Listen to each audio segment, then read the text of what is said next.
Yes, sir. Just one question I have. You told me, we heard about that the Vedas say that don't make any images of the God. Yeah. Whoever worships anything which has been created throws himself in darkness, right? The difference between Bhagwan and Allah is that Allah says that if you worship anyone apart from me, I will punish you forever and ever, and I will not spare you of this sin. But nowhere in Hinduism's books would you see that Bhagwan is saying that if you worship anything apart from me, you will be put in Narak, which is the Hindi word for hell, forever and ever. Now why I'm saying that to you is, the concept of God in Islam, Christianity and Judaism is the same, in which he feels bad if anyone worships anything else apart from.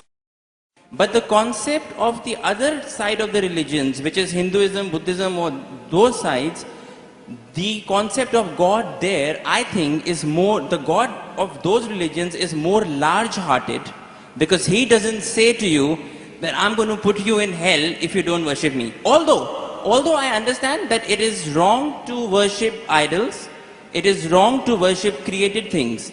But I do feel that because that, I somehow feel that, you know, Kulhu Allahu Ahad, Allahu Samad, Lam Yalid wa Lam Yulad. Basically God, there is nothing like him, right? So why in the Quran or the Bible or the Jews scripture, we are attributing a human feeling to God that let us say my father gives me everything, he gives me all the money, and I give that money to the poor people, right? Now one day if I forget my father, yeah, so my father will feel bad. But this is the human nature. God is more large-hearted than that. Even if I don't worship him, he should have no problems in, he should not put me to hell, because that's egoistic. Egoism is a part of human nature, not of God, is what I feel, according to my roots. Yes. Brother Rahul is an old friend of mine, mashallah. Whenever I come to Dubai, no question answer session goes without him asking a question. You know, he's following me since many years. When I came in 2005, and I came last year, and yesterday night, we had a good session for a couple of hours.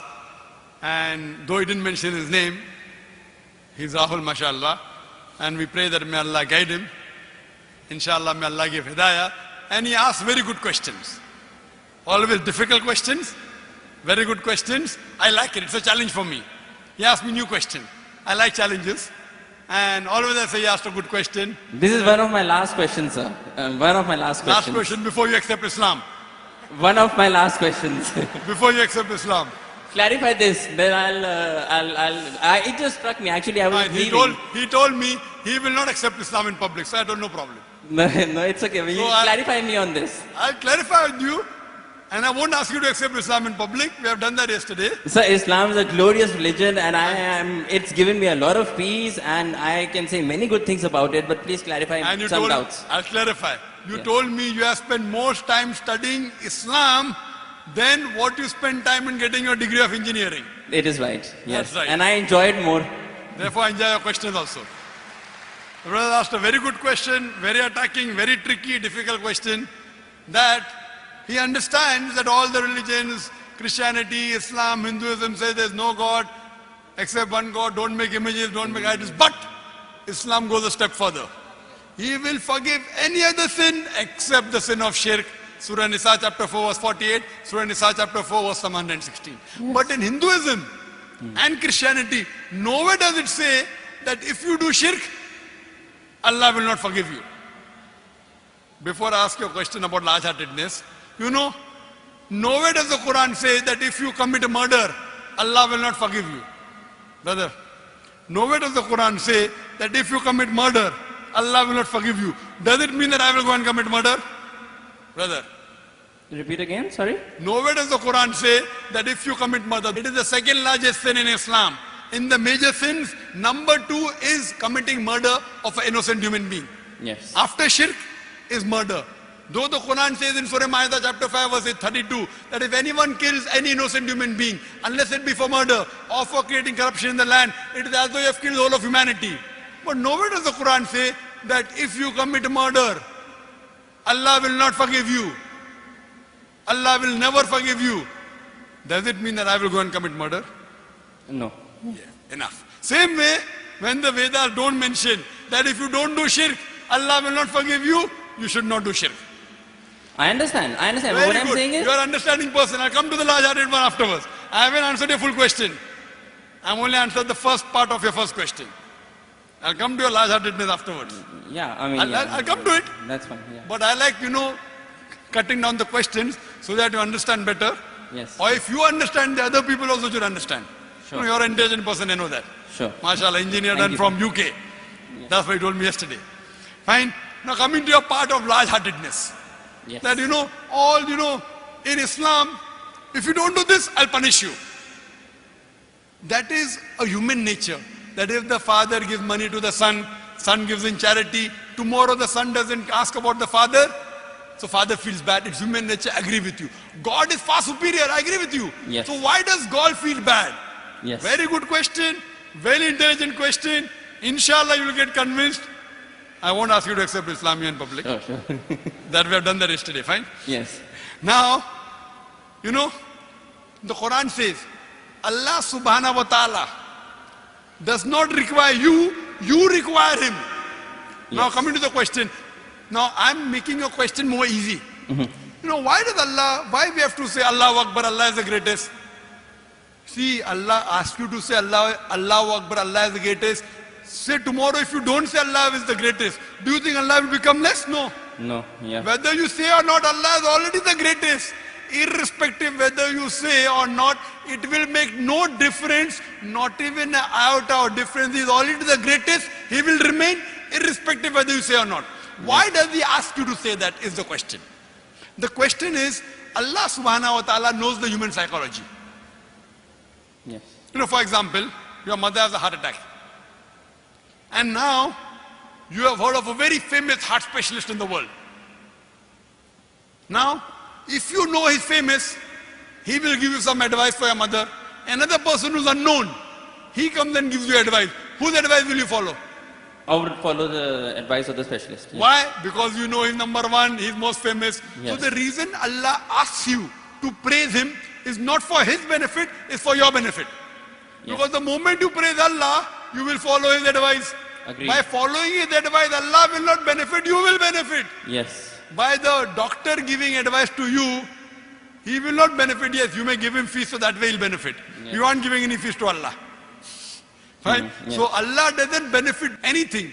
But when you follow his advice, the moment you praise him, it is human. When you say, Allah is the most wise, Allah is the greatest, Allah is the most merciful, most wise, he gives advice, I'll follow. Most greatest, I'll follow him. Most merciful, I'll follow him.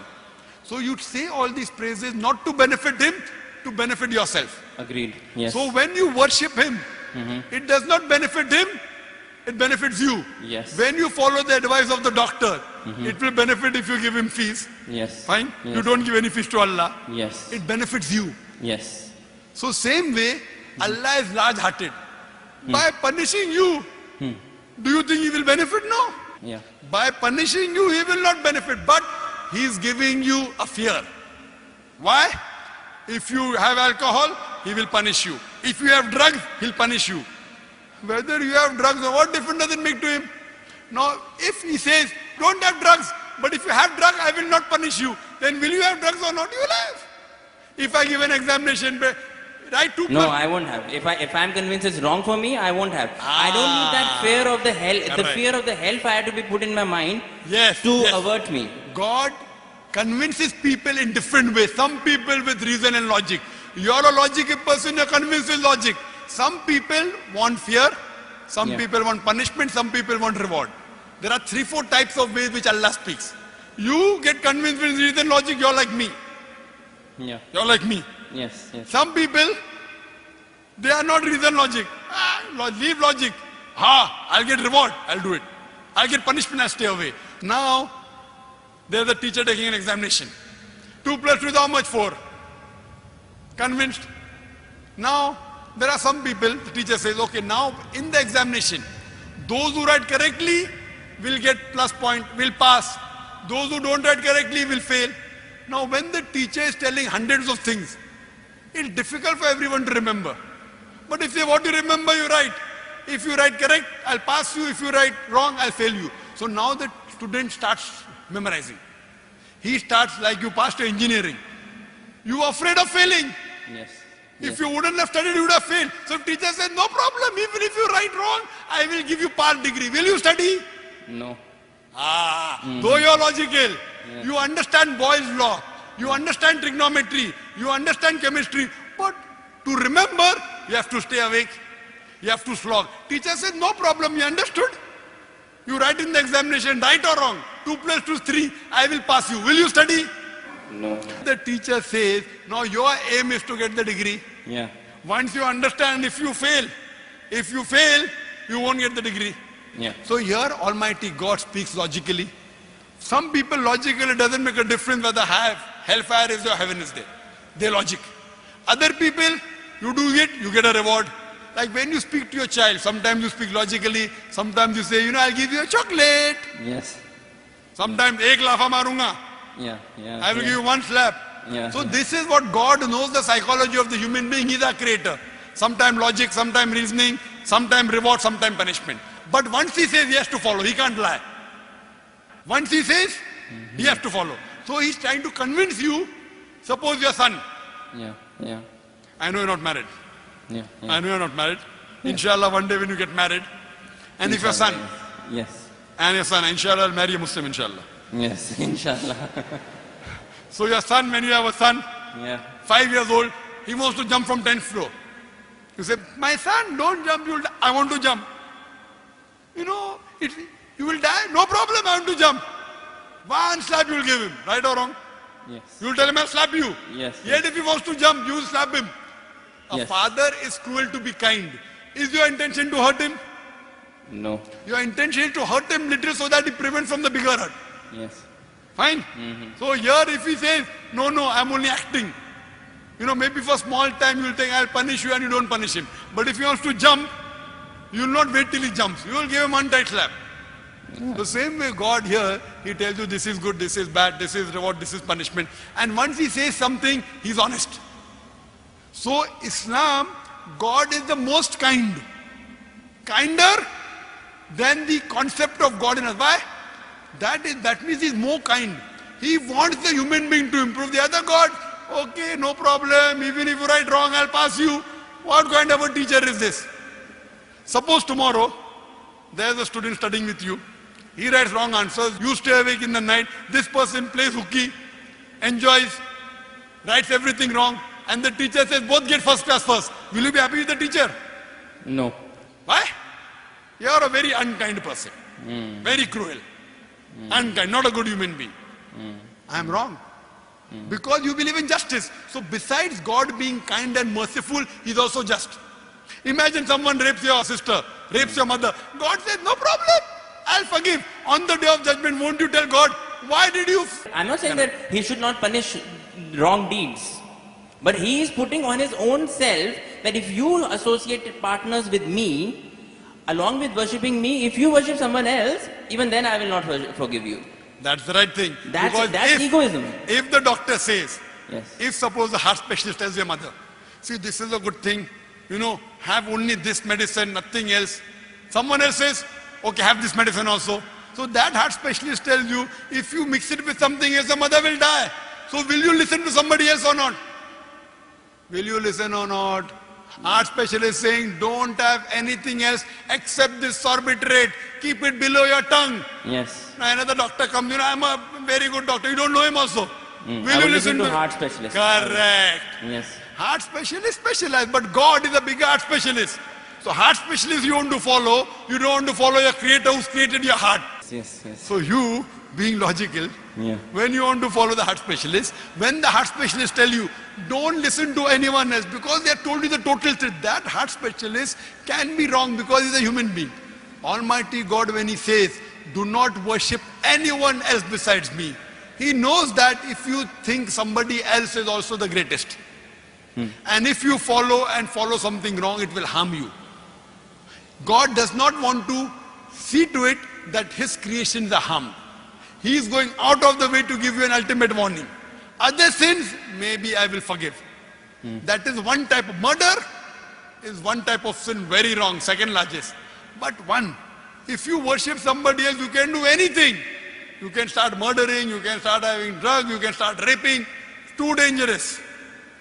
This is the guidance. It is complete. Because he is the creator, he knows no one else is the creator. Now someone else tries to behave like a creator when God knows no one else can create you. It is very dangerous. That's the reason he says that following advice, worshipping anyone, obeying anyone as the creator, not obeying normally. Normally you want to obey a father, no problem. Obey a mother, no problem. Going against the commandments of Almighty God. Yes. I have checked up with science. This Quran passes the test. When I put science to your Hindu scriptures, it fails. Yes. When I put science to Bible, it fails. So even if I agree with you with my earlier question, maybe this is ambiguous, fine. 80% is proved to be 100% correct.